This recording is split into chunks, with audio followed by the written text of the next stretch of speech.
What's up, everybody? Today we're talking men's national team, a little Djordje season review, and what does Chris Armas have to do different in 2025? All that on the other side of this.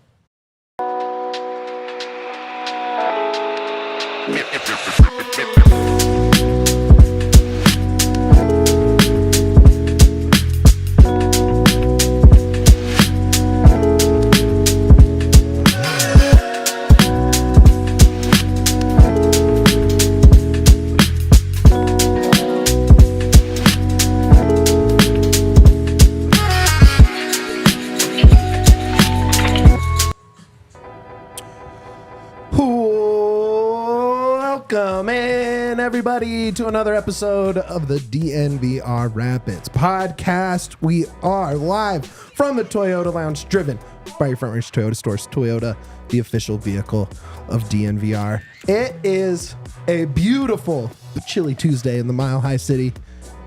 Your host, Mitchell Carroll, joined by just one heck of a panel today. You know him as the man hyped up on Diet Coke and gummy bears. It's downtown Duane Brown. I'm so hopped up. I have just rekindled my love for gummy bears, and I'm ready to talk soccer because of it. Let's go. Love that. Also joining us, it's been a minute, but our guy, long while, Andre Simone. Hell yeah. How are we doing, boys? So good. My Burgundy boys.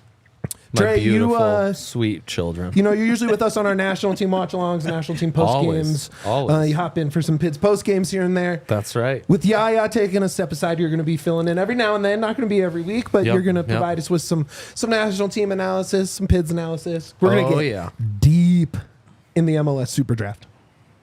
I cannot wait. What's the cupboard of picks look like this year? It's not last year's three in the top six. There's not much to speak of in picks right now.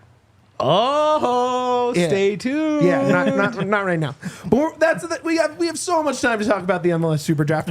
We have to talk about last night, the men's national team under Mauricio Pochettino win their second consecutive game against Jamaica in the Nations League quarterfinals, and they made it look easy. Hell of a game. Andre, you described it as champagne soccer when we were watching back some of the highlights this morning. Champagne soccer. I mean, I called them. What was it? Was it the second goal? It was I compared it to the old highlight of the Galacticos, where it's like Figo, one touch across the field to Roberto Carlos, one touch across the... Wasn't quite like that. No. But it was a lot of like one touch, passing quick, getting out wide. You loved how A-Rob was freelancing and coming in from the left creating there. What Pulisic has done in these two games against Jamaica as that 10 has been really influential. A little getting his Djordje on, a little playmaking, getting in the lines. You can see the impact it's had on him. And just this, just having one more attacking midfielder versus that 4-3-3 with Triple G, it's made all the difference. It's just it is champagne football. They kind of let McKennie and A-Rob, like you said, were the ones who really, to me, got to just kind of, hey, let's see where you end up in this system, right? Like, what kind of plays can you make where everyone else is sort of felt a little more stable? And it resulted in that long McKennie pass from the right side, right to Pulisic's feet, half volley, left foot past Andre Blake, who could do nothing. He could do nothing. We love to see it. He really could do nothing. Dwayne, when you look back at that game from last night, what stood out to you? Two players. Okay. Tim Weah. Ooh. Love Tim Weah. And Marvel superhero name, Tanner Tessman. Tanner Tessman. What do you like about Tanner Tessman? One, that he's playing. Sure. That's a great sign. I mean, we talked about this earlier, is how is this new coach, this new leadership going to rearrange that midfield, how he's going to work with it.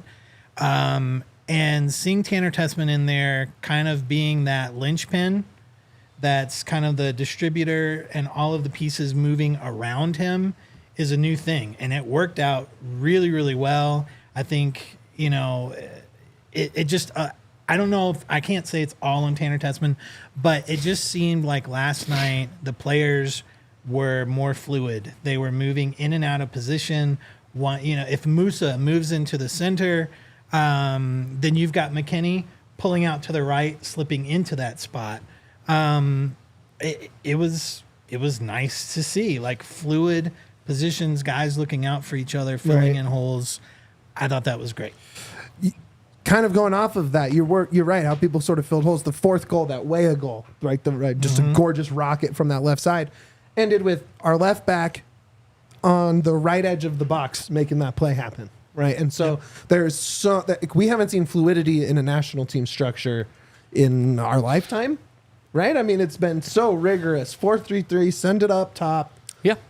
Hopefully Josie will post somebody up or Pepi will post somebody up, and we'll. Yeah, you're not wrong. It's very refreshing to see, and Jamaica, they have some guys, right? But for the most part, we got the result they should have gotten, right? You're glad there wasn't any sort of, oh no, what's wrong with Pochettino, right? Like we get to avoid anything like that. It was a take care of business, but when you kind of.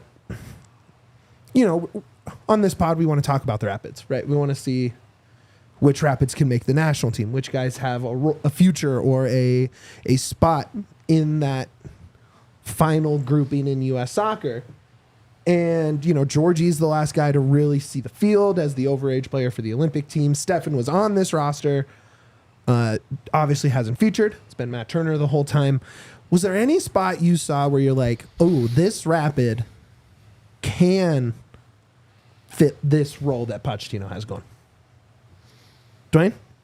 Andre? I can start. I have one that I can start with. Yeah, go for it. To me, it was Reggie. You went fit heavy. Reggie Cannon Okay. seems to me like that Anthony Robinson role. Now, he's not as good. I'm not saying you should start him over Anthony Robinson. Sure. At all. But I'm saying if you're thinking who's your fourth, fifth defender on that roster, or that fourth outside back, why wouldn't it be Reggie? He has that physicality. He can run. He can play both sides of the field. He can shift to cover center back. He can he kind of does all the things well that you saw Jedi do so well last night. Yeah, that's where he could fit. Right. And I'm not saying we're going to start him. I don't think he's going to get minutes. I would be surprised. I'm just trying to fit these guys. If you're filling out the back end of the roster, Reggie Cannon makes sense as a defender down the line, seeing as how he's already been in that ecosystem. Yeah, he could fit. He could fit. I also think this system would suit Cole Bassett really nicely. Big time. A lot of running. Really nicely. Cover as much ground as possible. Well, playing with a real 10 above you. Right. Having that interchangeability, having that fluidity, this is a system that could really suit Cole and the way he's playing beautifully. Sure. I also think the way they're playing would fit Djordje very well, but the problem with Djordje is there's some real quality guys. Well, especially now in Pulisic's those the 10. spots ahead of Yeah. them. Exactly. Now Pulisic's in the 10. He's Great. not There's taking that an position even anytime better soon. player above you on the depth chart than there was a month ago, right? Obviously Djordje is the best player on this team. He's the best American on the team. He's the guy that has the best chance of breaking into that roster. But just fit-wise, it felt to me like, like you said, Cole, Djordje. I don't know, man. Pochettino seems to be a fit guy. True. One of the things that I had read this morning about Tim Weah moving to the left, he's normally slotted in on the right side. He's not left-footed. But what I read about this morning is that the reason he moved over, do you know why? No. Tim Weah is left eye dominant. Interesting. Like, they are measuring that kind of stuff. Whoa. And found Left out eye that dominant. he is left eye dominant. And that's the reason that Tim Weah was switched over to the left. How did it turn We've out? gone too far. You had a steady gone too funnel. far. We've strayed too far. You've had a steady funnel up the left side. He scored a goal. Things are happening. Left eye dominancy. World Cup. You can look at it with your right eye, your left eye, but it's Right. happening. Crazy It pull. is happening. Yeah, that more so than the dynamic running skill of Robinson and Weah is probably what got the left side going. eye The left side dominancy. going, no doubt. No doubt. They do always play a little off balanced. It's Like the shifty- U.S. always favors one flank, no matter what. And it's usually the one that Pulisic is playing through. Correct. Which again, Well, it's the left flank most well, of the that time. left Yeah. side, you got both All 4 goals came at least partially from that left side. McKennie sent one in right to a left-sided Pulisic run. But for the most part, it was big crossing passes, deep passes, but one touch on those passes, or 2 touch most, right? It was fluid. Like you said, man, this is just the most free-flowing offense we've been able to watch with this national team. It's. I'm excited for, whoever comes up next, right? Like 100%. Honduras, maybe. They're already up 2-0 on Mexico going into tonight. Probably don't spend a lot of time on eye dominancy. Probably. Right. I mean, right. soccer, I think maybe they're there's probably a big overlooking Maybe soccer's been too focused on system. feet. And maybe it's time to focus on eyes. That's Yeah, all I'm maybe, saying. man. This is a new era. Yeah. Well, that's as far as big takeaways from the first 2 games of the Poch That's era. probably the biggest takeaway. I do think that's top 3 in my rankings as well. No doubt. Timmy with just the most stupid goal too. Yeah, he's kind of playing striker at Juve this year, right? He's kind of playing across the top. Yeah, he's really become more of a winger since moving to Turin, and I don't love that, especially when it's not necessarily a winger up top. It's more of a winger in a 5-man midfield.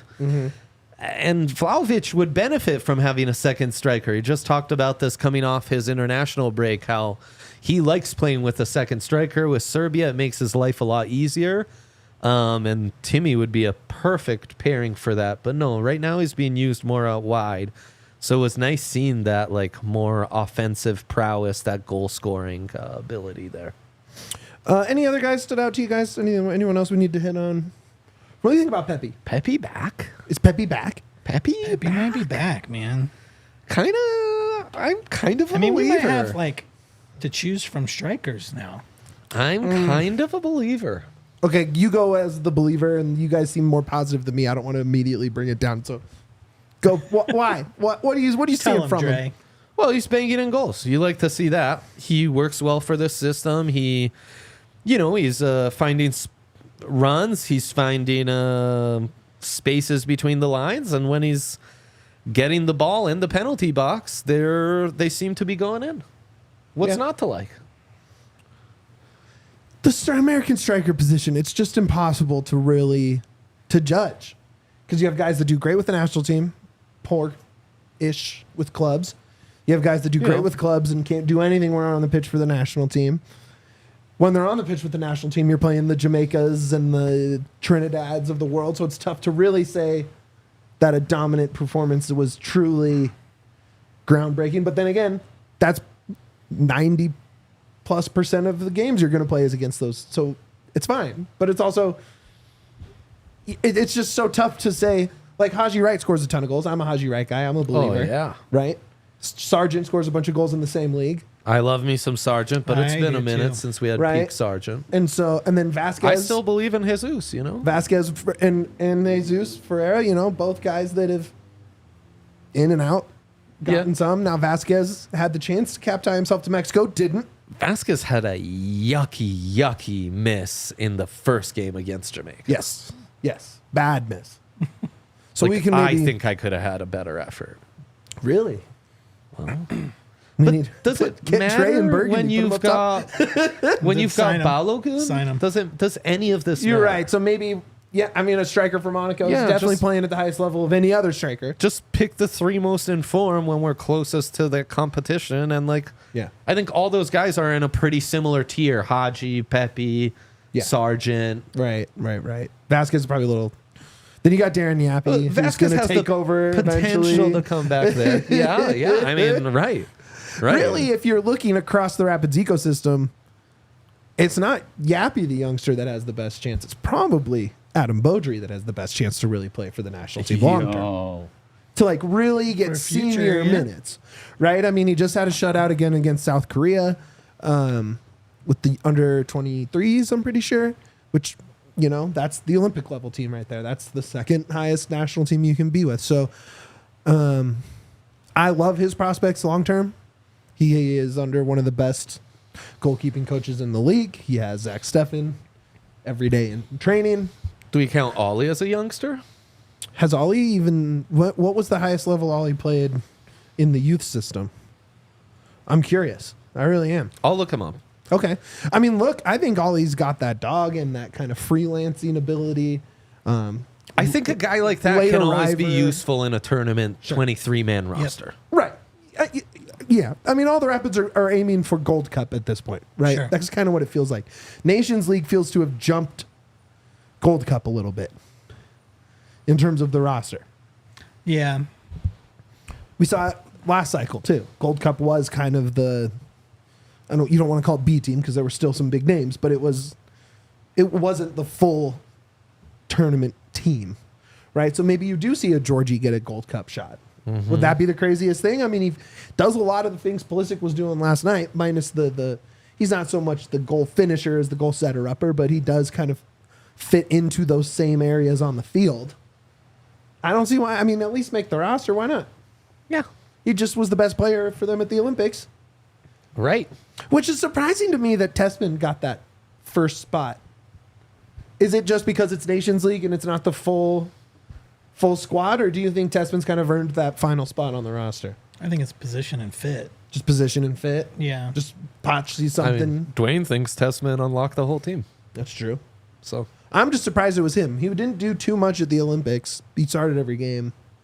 I was surprising to see. Good for him. no, for Take sure. the opportunity and for run. sure. I think that's one of the more open spots, though, Wasn't which is it- why I think Cole at least Yeah. has a Was it chance. Tanner Tessman did the little back kick to Pulisic too? Mm-hmm. Yeah. He had a good night, man. He did. Played That well. was a Solid night. saucy little Played well. back kick there. Yeah, I'm seeing 0 national team caps for Ollie. What are they doing over there at U.S. Soccer, dog? We need to Figure get it Ollie out. out there. Figure it out. But I thought future. that was a really impressive first season for him Sure. as an MLS full timer. And Absolutely. again, I mean, that role is useful to any team. Yeah, literally any team, any tournament needs an Ollie Laros. Yep, 100%. This show could use an Ollie Laraz. The show I think has- I was on this show with Ollie You were. Laraz last. So Yeah. That's pretty cool. I know. He was the holding Friend of the midfield program. on that show. Yeah. He unlocked the whole thing, did. much like He Tessman. did, He yes. unlocked the Yes. entire program. Yeah. Great Um, comp. So we're gonna watch tonight. We're gonna see what happens. Hope you got some interesting score lines. Canada only up 1 goal on Suriname. Mexico down 2 goals against Honduras. Woo-wee. So it's gonna be a pretty interesting night in CONCACAF. And then we can look forward to the semis and hopefully a finals run under Poch. Keep that Nations League dominance going. Right now it's 2 straight U.S. titles, so let's keep it. We need to keep it home. Not quite. If we can keep up this dominant fashion, Yeah. we're cooking. Cooking. Keep Cooking with winning gas. on the road against CONCACAF opponents. Like, Oh yeah, that would matter to me. That big would time. matter. All right, on the other side, we're gonna get into who we think is basically the team MVP, who the players voted as the team MVP, who the team selected as the team MVP. He had a wonderful season. We're gonna talk Djordje Mihailovic on the other side of this, but first, let's talk about our friends at Toyota. Woohoo! Boy, howdy, do we love Toyota here at DNVR. Damn so straight. much so that we made them the official vehicle of DNVR. I drove Damn to work straight. today in my Toyota. Had a blast. I had a Toyota packed to the ceiling for Buffs tailgate Saturday morning, It's true. I helped pack it. Buffs tailgate, or Broncos tailgate Sunday morning. Sunday morning. Yep. It is Yep. a Toyota is literally between me and Spence driving our Toyotas there. Toyota literally makes DNVR events happen, It's so true. and Some would say Toyota has unlocked DNVR they've events. unlocked DNVR events, and you Yeah. can unlock a brand new Yeah. 2024 4Runner, one of 17 models with available all-wheel drive or four-wheel drive. And if you need a truck like Spence has to fill up with tents and chairs and beer specifically, Yeah. why don't you get that 2024 Tundra? Right. Cruise up to the mountains. If you in want it, it have green, a good time. iForce Max hybrid Tundra truck, There dude. he is. Yes. Give us all of that. If you are more like me, like the SUV, kind of like the spacious but functional, get that third row. You got stuff like the RAV4 or the Grand Highlander. Visit your Front Range Toyota stores at a location near you. AutoNation Toyota, Arapahoe in Centennial, Corwin Toyota in Boulder, Groove Toyota in Littleton, Mountain States Toyota in Denver, Stevenson Toyota East in Aurora, and Stevenson Toyota West in Lakewood. Toyota's a proud partner of the Colorado Rapids and the official vehicle of DNVR. We are also brought to you by Empire Today. Look, we love Empire Today. They're the floors in this studio. Damn straight. I'm 2 feet down on Empire right now. Oh, yeah. We are all about them. They make our studios look good. They make your home look good. Empire, best place to get new flooring. Yeah. They cannot be beat on quality, service, or speed. Their philosophy is to help you find what you need and not just throw thousands of choices. There's probably like 10,000 different floors you could get in theory. Right. But why comb through all of those? Right. Let Empire do it for you. Hop on their virtual floor planner. Yep. Take a picture of your room. Swipe, swipe, swipe. Find the perfect floor. That looks nice. Ask them for one that looks like a basketball court. Yo. Pro tip. That's tight. Yeah, no doubt. That is tight. Maybe get the Kentucky floor. Perhaps. For you. Up arena recreation. A little NBA Cup Nuggets vibe. Well, if that's your dream, Empire, $350 off. Let's go. You use promo code DNVR. Restrictions apply. See EmpireToday.com/DNVR. Do you like it when I clap details. through your reads? I Is love that preferred? Okay. Yeah, cool. totally. I mean, I'm sure the clients most love it people too. enjoy. Oh, they're Welcome back, hyped right everybody. now. DNVR Very Rapids, encouraging. segment 2. It's a fun little show we got going today. Andre Simone joining Up us. the pits. Duane, super producer Alyssa on the 1s and 2s. Oh, you're making me sad. Just a fantastic day here in the Toyota Lounge. Yeah, and yeah. you know what I like to talk about when I talk Rapids? Djordje Mihailovic. Woo! Same. He of the infamous saying that we made a T-shirt out of. Yeah. That I handed him the T-shirt. Yup. The talisman of the team. Right? The gas to the engine. Yeah. He is what makes this team go. Duane, you had this idea. We haven't launched it yet, but you wanted to highlight some of these guys. You picked Djordje first. Yep. And We're launching it right now. He's a good one. We're launching it this second. Right now. Djordje's a good one. Breaking news. So let's start with the start. Djordje comes in as the first big piece of Zach was the first rumor. When Coach, Zach, and then Djordje, right? Yep. Djordje, a record signing for the team. Over $3 million. Yep. Pretty much 3x the previous high to bring in Max. That one didn't go great. No, it did not. Didn't go great. And then, Max might have exposed himself in bets for an equal amount, but his salary Right. was not. Right. Yeah. No, was not commensurate. That's correct. Started off rough. I believe 5 games didn't get on the score sheet, including a missed penalty in Seattle. In a Oof. draw in Seattle. Would have been a 6-point road trip, Utah to Salt Lake. Instead, they only had to settle for 4. Boo-hoo. It's woe is us.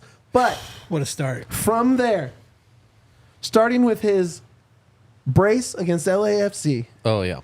he goes on to 25 goal contributions, sets the team record for goal contributions in a season. 11 goals, 14 assists, the clutch penalty taker down the stretch, the leader, the angry, fiery, passionate one out there on the field, the player's player of the year, the team's player of the year. Where do you want to start with Djordje, Duane? Man, I think it's the difference in the Rapids between last year and this year is having someone. So, like, Djordje is now in that kind of what used to be the Jack Price role, vibes-wise, right? Right. So Jack was always your angry guy who, when things are going, he's screaming and yelling. You could see it on his face, kind of ticked off. The craziest face in soccer history. I mean, dark beard, just like ready to like you expect him to turn around and has a bone in his mouth. Such like old man vibes. Gosh, I love it. I Why love it can't so the old much. dude just settle down as we play soccer in the park? No. You know, like I don't know where Ooh, piece Pricey of is, tits. but I love him. I hope he's doing well. God bless you, Pricey. Heartbroken when Jack left, and it's mostly because of that leadership and that fire on the field. And now we have Djordje, who has taken up that mantle, and there's the goal contributions, there's all the things he does on the pitch, you know, all of the soccer stuff, right? But there's such a massive value in lighting a fire under the rest of the players' butts that Djordje brings to the team. When the team loses, Djordje is so pissed. And you know that filters into the locker room. I don't think in a negative way, just in a let's get into this and figure out how to switch it around for next time. When you have a player on a team that is constantly looked down on, that is forgotten by Apple TV, that is never highlighted by Apple or MLS, you have a player that literally grabs the camera by the sides of the lens and says, up the effing pids right into the camera to put the Rapids back on the map and back in the conversation. That's worth your $3 million right there. Look, it's so interesting because you're right. He made everything click, right? It wasn't just on the field, although obviously 25 goal contributions is nothing to complain about. It's awesome. It's pretty awesome. But it's interesting, and world soccer is like this, Jay, and that's kind of, what you bring is a much more global perspective of the club system here. He was okay in the Fire Academy, but not enough to keep around. So he goes to Montreal, and, he has some pretty good seasons, nothing like he just had, but impact MLS seasons. Yeah. Enough to jump to AZ Alkmaar, which is a pretty large club, right? In the Netherlands. And then he only gets 8 starts, only gets 18 in 2 seasons. Total games in 2 seasons, 1 goal, 1 assist. Yeah. How does that guy come in and just become the MLS, one of the best midfielders in the MLS overnight? I mean, I think it's a system that really maximized his talents and was just there was some real reciprocity in it. Because Armas ball is a lot of like up and down pressing, screaming up the flanks, and Djordje's there to kind of pull the strings. He can be the deep line playmaker. The assist and passing, the vision he has is just at another level from anything else this team had. And if you didn't have that, he's kind of the brain of the operation, you know? Right. I think you lose, as much as, the off-field stuff matters, I think the on-field stuff matters even more. Like, without Djordje, it's a real struggle, I think, this past season. I think we saw it towards the end of the year. And what he did to, unlock Cole. Right. I mean, you can't talk about that enough, and just brought an element that this club was desperately lacking, And I mean, gosh, I was thinking about it in the last decade. What Rubio was able to do when they moved him back as the 10. Like, we've had some decent 10s at this club. Djordje was just another level this past season. What he was doing on the free kicks, what he was doing. I mean, really, the assists were incredible. Right. The assists, the passing, and I mean, I think he just 10s are hard to value sometimes, you know? Sometimes you have to justify having a 10 on the field. Right. And he, in this system, boy, did he ever justify it. He was able to raise his level and raise the entire team's level. And it just worked so perfectly. He was such a perfect match with Armas ball and all this other nucleus of players you had that really fit Armas ball. You just needed someone to pull the strings. And he came in and did it. Yeah, Price-like ability to pull the strings, to boss the midfield. I mean, it was just... I did not expect that. Yeah, I thought he could be a star, but I did not expect this. There was just a maturity to his game this season. Well, and I think there's a really important thing that you brought up. You're looking at... when Rubio was slotted into the 10 and you've got Gashi moving in, and like Djordje is the first like real legit 10 that we've had versus slotting guys into the position. And I think, I honestly hadn't really thought about it until you just said it. I'm like, oh yeah, we haven't really. We've just been bouncing guys in and out of that sort of 10 pivot type position, but Djordje is a legit 10 who wants to be a 10. Yeah. He's not a, I really want to be a striker, right? But I'm having to play 10. Like this is where he wants to be, and that's something I hadn't really thought about until you brought up. Cole solid. Wants to be a 10. He says he wants to be a 10. Yeah. Even though he's best as a 6 to 8 possession 1,000%. guy. And every time Cole plays up, like when Djordje hurt his ankle and missed a couple games, right? Cole moves up to the 10.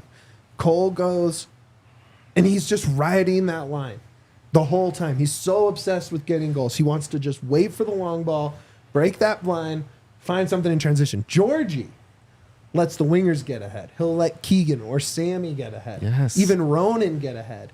Play back, and then filter in the right pass to the right guy. Usually that one touch, low ball to Hoffa at the top of the goal. We went through like a 12-minute hype video today of Djordje's season. And shout out Brazil Scout on YouTube. Yeah. And I think that play, being able to hold back and get it to Hoffa, that's the combo, right? Like you did unlock Cole. Kevin Cabral had a great season because of you. Calvin Harris owes you some money, probably. Yeah. Navajo, I think. Yeah, but Hoffa, your actual record signing now, the breaking the record signing, those two are what makes everything work. And the fact that he was able to build that connection so quick, Hoffa 14 goals on the year, 15 goals. He got the 15. That's pretty impressive. Yeah. No, I mean, it was quite the breakout season, quite the skilled American. Like, he's just a really fun... This is why I think the MLS is so awesome, because there are some of these guys that maybe might not quite be at the tier to make the national team in like a World Cup or a Nations League setting. But this is an awesome American player. Yep. One that we should be talking about. We should be celebrating, like... His dribbling ability is something we haven't talked to too, but the ability to break those lines, create a numerical superiority. And then when you've done that, have the vision, have the passing to actually get it where you want it. It was just something they were missing, man. It was something they were missing. I think he's like the straw that stirs the drink. Can I get into his FBref profile? Sure. He's like my favorite thing to talk about with players. Quick shout out to Dustin and Crash for hopping in the chat before bouncing. Good to see you guys. Thanks. I know the chat's tough to get into when we've been bouncing around, but hopefully this is our new spot. So thank you for jumping in the Toyota chat, and we'll get it popping again. It's a lull in the MLS season. An international break during the playoffs is tough, but we'll be back. Yeah. We'll be back. Djordje, what do you think? Where do you think his highest percentile is in his FBref profile? Like, what do you think makes him stand out versus almost every single other player in top 5 leagues? Lay it on me. Shot creating actions. He is 97th percentile among players tracked, which I believe is the top 6 in Europe. Not bad. Plus the MLS. 97. That's an A. That's a high A. That's a great. And this is how a team goes top of the league in XG. Is having a guy that puts you in position to create XG. Right? It's not just him taking shots, which shots total. He's only in the 24th percentile. He does not take it. He is literally setting everyone else up. Yeah. And part of that's also also a 10. But also part of that is his corners and his free kicks that lead directly to. But even then, shot chances, he was a free kick savant this season. Right, he and was. Then continued into the Olympics. I mean, it was just crazy. But set foot, pieces, he's nasty. He loves that spot. Maybe the left side facing the goal, the left quarter, and up about 10 yards. Anywhere in that box for free kicks. He put one in against LAFC that he had Hugo Lloris staring at the ball as it went past. He put in that one in the Olympics, top left. Couldn't put it any closer into the corner than he did. Having a guy like Sharpie, this is where Sharpie, it's crazy that Sharpie can have such an impact on keepers and then also have such an impact on a guy like Djordje, right? Who can put a ball anywhere he wants, and then you have a guy who can draw him up better than anybody else. Next year, if we're forecasting forward, 25 goal contributions, 2 goals off the assist record for the team, 11 goals scored, penalties converted, free kicks taken. What do you do with him next year? Like, what's the development of Djordje? What's the level up for Djordje? That's quite the question right there. Are we talking 30 goal contributions? Is that out of the question? I think so much of that, if you get into those finite numbers, gets into injury and availability, and do they have all those Leagues Cup games, because you're talking all competitions, which adds up to. Well, those are his MLS numbers, 25 goal comps. I think the next step is having his best games in the biggest games. That's a good point. His best games outside of LAFC, which was a great game. His best and a big game. one, and one that they needed early on and weren't able to replicate later on. Outside of that, his best game was the hat trick in St. Louis, who was just a disaster of a team this year. Now, obviously, tons of individual moments of brilliance and goal creation. The highlight one to me, and I made you pause and go backwards. We were watching the season compilation today, was that pass to Yappy, and we broke it down on the show through 4 defenders. That put Yappy in for that late penalty he drew that he then converts for the win, right? That to me was his play of the year, but you could have the LAFC free kick. You could have the header to get the hat trick in St. Louis off of the Keegan Long throw. You could have so much. He has so many fun things to parse through. But you're right. When is it going to come against Galaxy? Why didn't we get the best Djordje against Galaxy? Why didn't we get the best Djordje against Minnesota or Kansas City when they needed it? Yep. Right? Why wasn't he the one in Miami? That was the Cole show there in Miami. Is he ready for that next year, Duane? I think he is. But I think it's not the pressure on him. So the thing with Djordje for next year is that the floor has been set now, right? And the floor's been set pretty high for Rapids, especially, I could... So the floor is high. There may be some downturn that you see, maybe. I think that's expected, or not expected, but certainly reasonable, and then you know how the fan base gets. There could be grumblings and stuff. That's sports, right? But at the same time, I kind of feel it's going to be more of the same. Like, this is the floor now. This is what you're going to get with Djordje. I don't think it's so much pushing Djordje to put the team on his shoulders and get him to carry the team in those big games as much as it is roster development and roster additions to give him more targets to distribute the ball to, right? Because, again, like, Djordje's thing is he likes being a 10. I don't feel like Djordje has the pressure to score goals all the time. I feel like he has the pressure to make the play. He's like Wayne Gretzky at the end of his career, right? He's the playmaker who's setting up, right? It's not about the goals. It wasn't. And Wayne Gretzky's he is the greatest right now, right? But the end of his career, it wasn't about him. Right. And you have 10s in the league that are about him. It's about me. A lot of them. Let me score a goal, play out of position, and get the goals in the net. Djordje doesn't put those vibes off. He's more of a let's get the team win.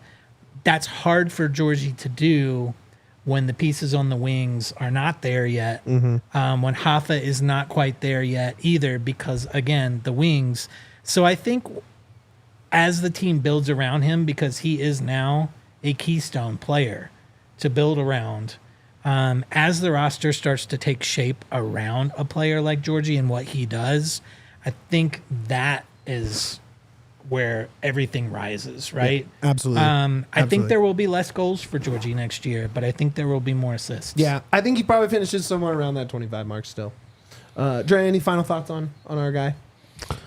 No, just lock him down, hold on to him. The way he played this year, he'll be back in Europe before all's said and done. I think the next couple of seasons, he keeps this kind of level of play. There'll be a team in Europe who'll be knocking, and that transfer fee might be $6 million this time around. More. 10, 15, yeah. I mean, 25 goal contributions. Not a lot of guys do that. Not a lot of guys Very are complete capable player. of doing Yeah. it. So, next week, next player, you have to tune in next week to find out. But I like this little segment we're doing. So it's fun. It's fun to break down our guys. On the other side of this, we're going to talk a little Chris Armas. What's he got to do? How's he going to mix it up next year? Is it the same message? Do we have to change up the message? Mm-hmm. Do we have to change up play style, formation? We're going to break it all down on the other side. But first, we got to talk about ourselves. Woo! DNVR. Events. We love talking about ourselves, and we love talking about our events. Because let me tell you, we put together This guy knows. some of the best events you can attend in Denver sports. We're all about great experiences this for weekend, Denver fans. Yeah. This weekend, Friday night, we just had Milan Hajduk. Ever heard of him? I have. Avs legend. Stuff. My favorite player as a kid. Yeah. He was just on the takeover, on the party bus, in the 300 level seats, That's right. hanging out, meeting fans, taking pictures, having a blast. What a homie. Great stuff. Next morning, Buffs tailgate bright and early in Boulder. Had a group from Atlanta full of Prime fans flying out to check that out. That was a blast. Yeah, that was amazing. Then they all joined us at the DNVR Broncos tailgate. It was almost 150 people there. Right. Live show, Todd and the boys, live, Todd tons of and food, Jarrell. tons of drink, and then back at the DNVR bar. I mean, just amazing. It's, we care about Denver sports fans. That's what we really give a shit about. We're not in this for anything else than to give the best possible experience to sports fans like us who love these teams. Yeah. And so if we're doing an event, it's usually because it's a great event and what we think would be super fun for these communities we love and cherish so much. So, yeah, check us out, ddnvr.com/events. Yeah. Show link in the show notes. Link right there. Right QR there. code in the lower third. It's right there. Check it out. Check it and out. yeah, it's Denver sports fans. Come hang out with us. Next one we have. As of now, it's Monday Night Football, baby. Browns coming to town. Love that. Love that. Love that. Not Dwayne's family from Virginia. No relation to the Cleveland We're talking about the Browns. Cleveland Football Browns. No relation. It's Monday night. Love a Monday tailgate. I love when you get to do a party you normally get to do, but at a weird time. You know what I mean? Mm-hmm. Get a little weird, just a little different. It's good times. Feels like kind of bad, but good. You know what I mean? Super fun. We also have we're teaming up with Experience Tailgate if you're going to the Buffs game in Kansas this weekend at Arrowhead in Kansas City, which I guess isn't actually in Missouri, but who cares? Check that out. You can even say hi to super producer Alyssa and the DNVR Buffs gang. And then we have one more tailgate on Black Friday for the Buffs. It'll be on Benson Field. It'll be a nice, easy one. Come drink some brews, have some morning beers and some donuts and hang out and watch the Buffs. All right, we're back. DNVR Rapids. All right. Look at us. Oh, we did it. We did it. Segment 3 on a Yep. beautiful Yep. Tuesday in the Mile High City. Yep. Third and final segment? Third and final. You guys do things a little different at the Rapids pod, huh? 3 segs. I love that. Or 3 seg beat. That's Yep. great. Good. Give me Rule of threes, baby. Give me 18 and a half minutes on 3 different segments. Right. You're a real, Yeah. Burhalter loyalist. Correct. 3-man midfield, 3-man attack. We will Yep. never stray from that. Never. 2 breaks, Couldn't be 3 us. segments. Yeah. Get used to it. Yeah. Dial it in, baby. They're used to it. This is how we roll. Yeah. This is Yeah. a well-oiled That's machine. exactly right. This Yep. is I love it. we're cruising. Yeah. Up the fucking pits, okay, indeed. so obviously Yaya's not going to be an easy seat to fill on this show. Oh, The guy's a ball knower. He's an energy bringer. I know. He's a crazy lunatic of a fan. Yep. Can be unhinged. Yeah. But we do have Pidsman in the office. Dre, a Pidsman. So many Pidsmen. Brendan Vogt from DNVR Nuggets, a Pidsman. A Pidsman. And I asked him, I said, Vogt, what would you want to hear about? Because, he watches a good amount of the games. He always checks dabbles. the scores. He dabbles. Hell yeah. He's aware of what's going on. He actually went to the Lyon game with me. Made him go. Oh, my We gosh. sat there and watched. Leon, Liga MX, not Lyon, Lindsey Horan's You know club. that country south of the U.S. that the Colorado Rapids own? Yeah. No, we rule. Yeah. Rulers of Mexico. That's over where here. Leon's from. Vogt asked me, or Vogt said, he said, is the Armas way akin to the lasso way, is the famous American culture soccer thing? Oh, yeah. But is that going to be the same next year? Does that message hold the same weight when your season ends like it did? Which, hey, we're happy with the season. Big turnaround, made the playoffs, in a Champions League spot, 60 goals, 50 points, Rocky Mountain Cup. But you lost for 6 weeks and then got absolutely destroyed in the playoffs. Tough end. Exaggerated. Is that? Well, it was 4 weeks. It was like a really rough October. Yeah, into the playoffs. Yeah. Yeah. Post-Leagues Cup, it was tough. Yeah. They still made the postseason, though. I don't take think that. They didn't. They won one game after clinching the playoffs with 7 games to go. Yeah. It's not super. Not super. So That's not an Armas thing, though. no, you don't What think is it? so? It's a depth issue. It has a little bit to do with Armas in the sense that. I think it has a lot to do with Armas, but also I agree completely the depth it's a depth thing. issue. Yeah, the depth issue is the biggest issue for that slide at the end. Where that applies to Armas is moves were not made in the summer window. Armas is a guy who doesn't like to mess with the vibes. Can't be scared of that. He's not the GM, so I don't know what conversations were had, or anything like that. And, I'm certainly not in that room, so it's just me speculating, but it's, the dude's is hardcore vibes guy. He created an amazing culture with that squad, turned a squad that was, really in the dumps to being a very good team that was turning heads, getting attention. So whether or not he had any influence on that lack of moves in the window, sure, maybe he had some part to play in that. But outside of that, depth is a big issue there. And I think that's the biggest issue for that slide. Are there some other things? Sure. Clearly, Armas is an Omir guy. I don't think Omir should have been starting a lot of those games. He started a lot of games. Yeah, and so there's some roster issues there. There's formations, which we saw at the end. He switched it up a little bit. Yeah, and maybe that's a preview for next year. But I don't know. I just yes, it sucks to end your season with 6 straight losses. None of us expected the Rapids to be in the playoffs. I feel like the playoffs were a gift anyway. And I just feel like this season was the preview of next season. It's just so if the last 6 games weren't great, there's 37, I think, or 34 or something. To me, the problem that needs to be fixed, and I don't know if this is, again, it just speaks to needing to just make the roster better, which we think we're all aware, right? Sure. Johnny Lewis, Lawless, those are spots that played a bunch of minutes that you probably could easily, right there, there's 2 improvements. Damn right? straight. Even Omir. Guys that played a lot. Yeah. Right. Honestly, Ollie being that kind of set and forget starter, had I told you that in the offseason, you guys would be like, maybe that means bad things for our midfield. Right. It was you and Wanners, the it true meant believers. awesome things for our midfield. True believers. But the And problem that to me happened is, because of an injury, Yeah.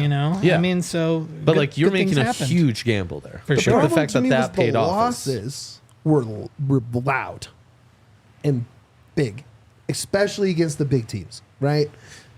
Galaxy blew the doors off. You got one against LAFC, but the other one was a thrashing, right? You beat Salt Lake, but when you lost, it was stretched out, chasing goal scorers behind. Portland just absolutely, at one point, was up 8-1 on aggregate in the season.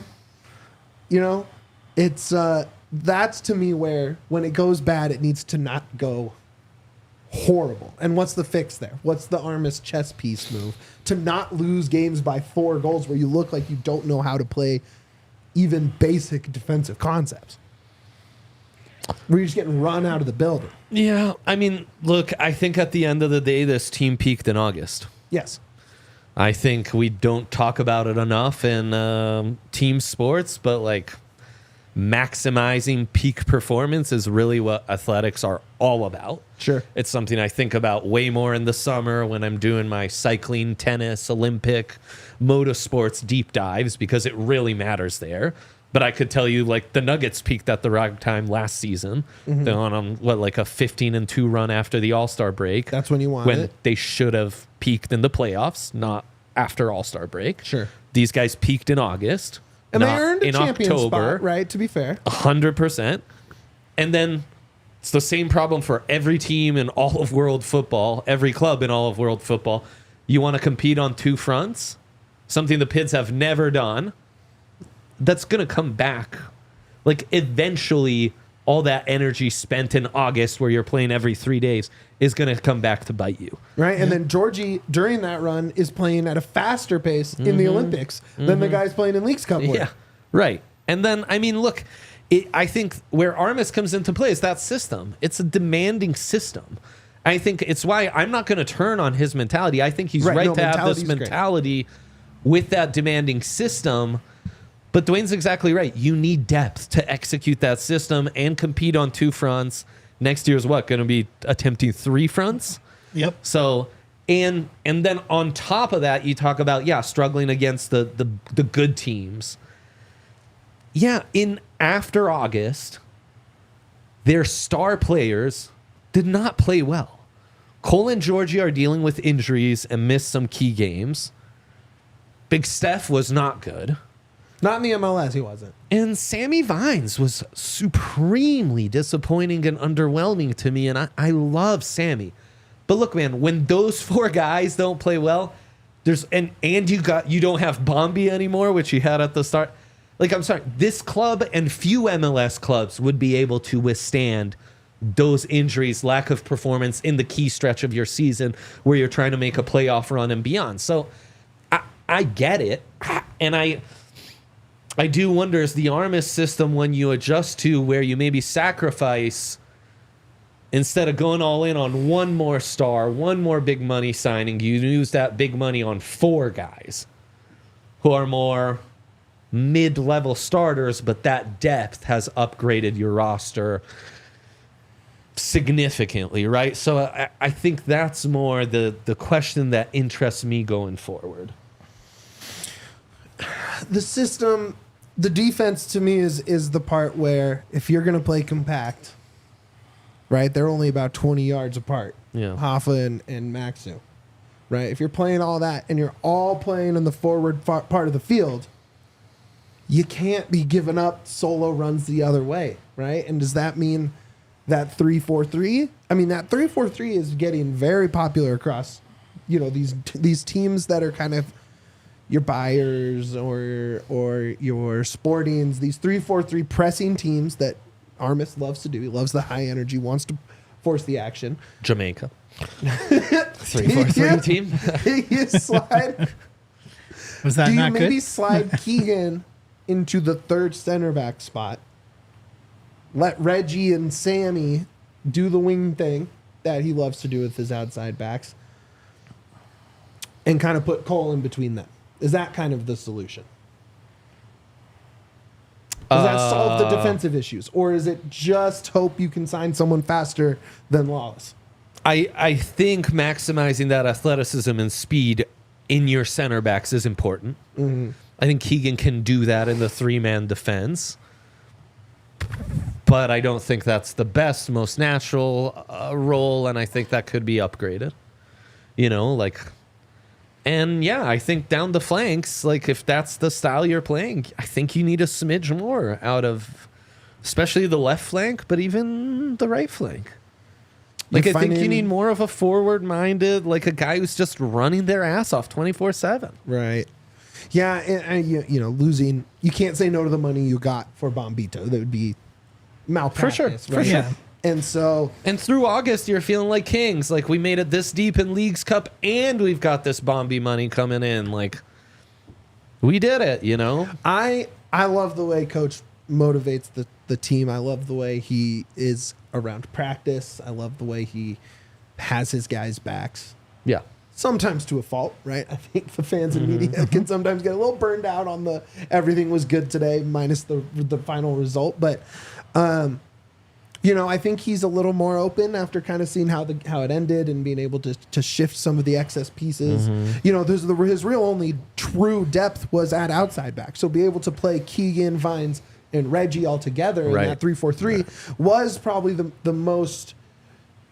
tactically speaking, the most he mixed it up all season was really minus that 4-4-2 he liked to go to that won the game in NYCFC, right? Where you kind of he did that a little bit with Yappy and Rafa together, or Djordje or Cole or Kevin or Calvin up top. Yeah, we strayed too far from the light, I think. I think too, right? But that 3-4-3 did show that he's willing to mix it up and change a little bit. That being said, maybe you just spend the money, approach it the same way, and you finish 4th or 3rd instead of 7th. Maybe? I just feel like there's such big roster questions for next year. Big. We sign a 6, everything changes. Yeah. Like this team unexpectedly played with no 6. The Rapids have always, at least, with Jack Price, has always been a team that has centered around the 6. That's your field commander, the distributor. Well, now the field commander is at the 10. Mm-hmm. We were so used to playing like this boring defensive, team under Fraser, that builds from the 6, and now it's a high press. It's fast. All of that is happening from the 10. The problem is getting cooked on the way back. And so I do think something on that back line, somebody needs to be brought in that has some wheels that can get back. I'm tired of seeing Cabral play defense. Season. Yeah, like I don't want to see Cabral playing defense over and over. Like, very good at defense. He's fast as crap. He can run for days. Yeah, the cover, he's so man. fast. That's the very system. fast. Yeah, I know, but like, I would like for him to not have to be the emergency. Totally. I'd like more consistency there. So, I don't know. I mean, there's just so many questions. Like, that's the biggest question for me. Is like, are we still running double pivot in the back, or is Cole and Ollie still a thing, 10 or is the move?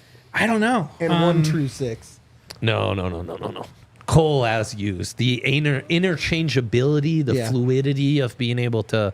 I don't want to mess with how Cole is. It does you suck that not only did we not have Cole to end the season, you also didn't have Djordje, right? Yep. And you also didn't have Keegan for a little bit, and it really did make it tough to kind of see it through to the end. For sure, you said, they just kind of fell off. So look, we have the utmost confidence that we all ride for Armas here. There's no doubt about that. Just check out the story I did recently for the DNVR.com. Yeah, that's the piece, though. I think after reading that piece, I'd have a hard time saying he has to change his mentality or approach with the club. 6-game losing streak be damned. But it gave us a great segment to talk about. Damn straight. Guys, like, subscribe on YouTube. Become a diehard at the DNVR.com. Get behind the paywall. Get in the Discord. Get your bar discount. Get your merch discount. Get your free merch. Follow us on Twitter. Follow us on the other one, too. I haven't posted one thing from the show account, but it's there. Thank you to super producer Alyssa. Thank you to Andre Simone for joining us. Damn straight. Duane, me, as always. Most importantly, up the pits. We all silly like the mayor.